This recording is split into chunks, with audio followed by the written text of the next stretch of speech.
Okay, we start Chapter 13 now in Gregory Mankiw, Principles of Microeconomics, and the name of our chapter is Costs of Production. So now we're going to be looking at the economic theory behind a firm's decision to produce items or not, some terminology involved with that enterprise of the firm. Now, the firm's objective, very, very simply, is to maximize profits. It's simple, it's basic, it can sometimes be quite brutal, but that is the ultimate goal of any firm, any private firm, is to maximize profits. It clarifies the mission of the firm. As Gordon Gekko said in Wall Street, greed is good. Greed clarifies the focus of any firm. Now, what's the definition of a firm's profit? Is the firm's total revenue, which we now know as price times quantity, times its total cost. Now, total cost can be calculated as average total cost divided by multiplied by quantity, but we'll get to that later in the presentation. Profit is the firm's total revenue minus its total costs. Now, in economics, total cost includes all of the opportunity costs of production. So not only what you spend your money on, what we call explicit, but also what you are giving up in terms of your lost opportunities.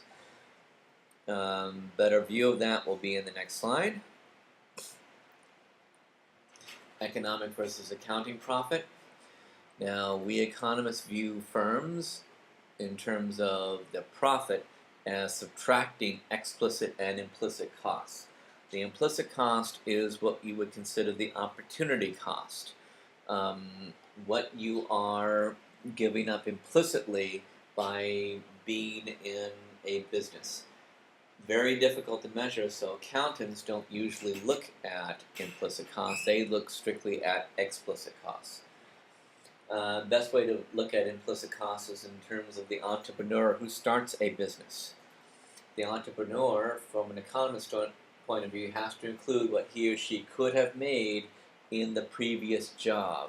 So let's say I quit my community college job here, which I would guess pays around $40,000 a year. I start a business. That business turns a profit of $15,000. I have to factor in my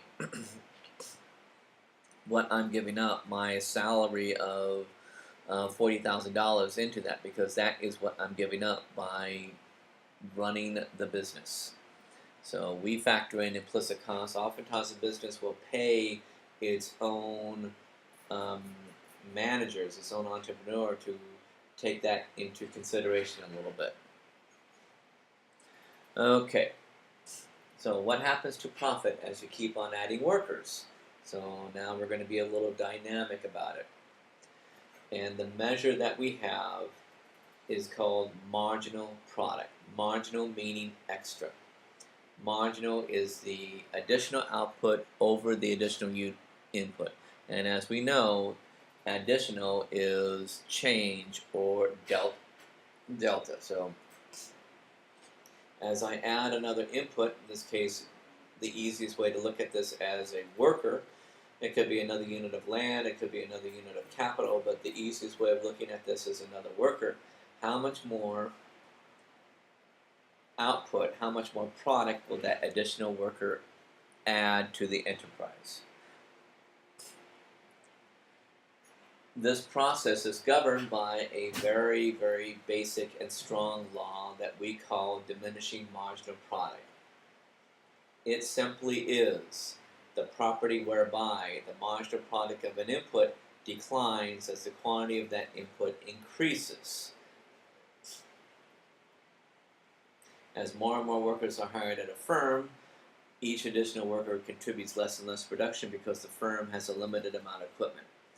A key assumption is that there is at least some input that is fixed. Something that is fixed, so that as you add more to that, the extra output is going to go down. Example would be number of waiters and one cash register. As you keep on adding more and more waiters, their output goes up, but only up to a point because they're limited by the one cash register, the one means by which they can cash out. Now you can specialize and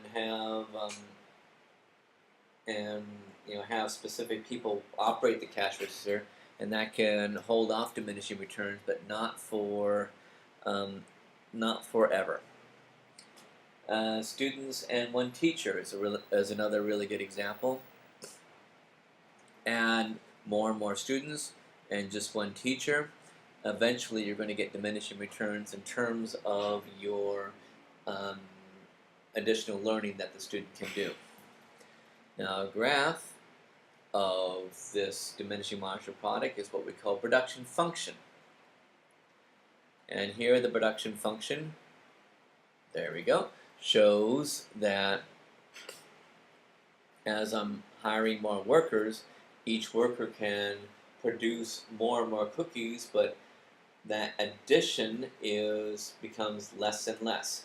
So the first worker adds 50 cookies, the second worker adds 40 up to 90, the third worker adds 30 more up to 120, the fourth worker adds 20 more up to 140, and finally the fifth worker adds only 10 more up to 150.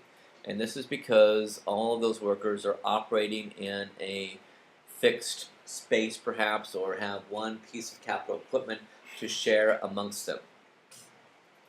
And so their output goes down. And from an economic standpoint, how to at least put this off is to maybe add a different machine and or expand. In this case, they'll move from what we call the short run to the long run. But we will pick this up in the